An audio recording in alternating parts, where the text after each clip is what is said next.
I'm Marj and I'm a studio manager at Fiasco Design.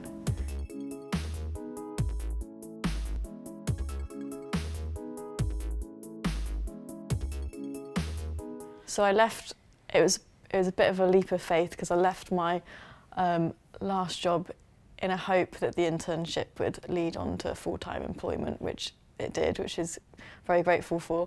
But I knew that I wanted to make a move, and Fiasco is a really good place to go, and I heard lots of good things about them, and when I met them, they were like lovely people. So I thought it was just trying as hard as I could through that internship and trying to make a good impression, so they couldn't let me go really, which has paid off.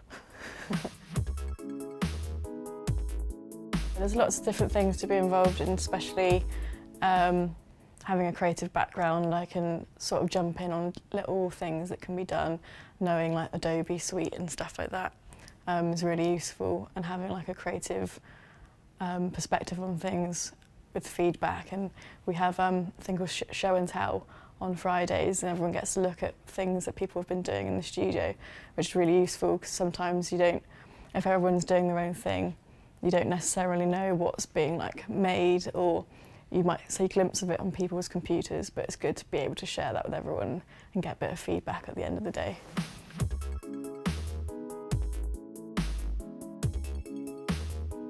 So the first thread I went to is when they announced Something Good Festival, which was a unique position to be in because everyone was like, oh, they're about to announce something really exciting, what's it going to be? It was something good, which was very good, but then I knew that I was starting the week after, which meant that that was what I was about to undertake. But for the moment I was here, that it was quite full on, so it was no like real time to like really like take it. It was full on, so you couldn't take it much in. And by then there was a few people already confirmed, which was good. I think it was just like finalising the last few people for the lineup. All the design had been done. There was bits that was obviously because we were like announcing it, so there was like a festival website that went up the day after, I think. But after that it was just a lot of like finding venues for workshops and workshop hosts, and it's quite hard to think back now, but there's just a lot of things that meant a lot of research, then like finalising that and making sure that everything was in place prior to just a few months later, which came around really quickly.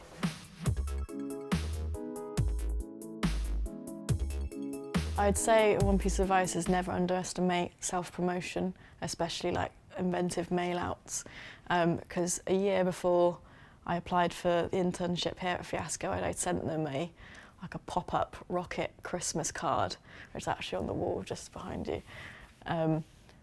that I hadn't heard anything about, like when I initially sent them out to different people that I was interested in working with.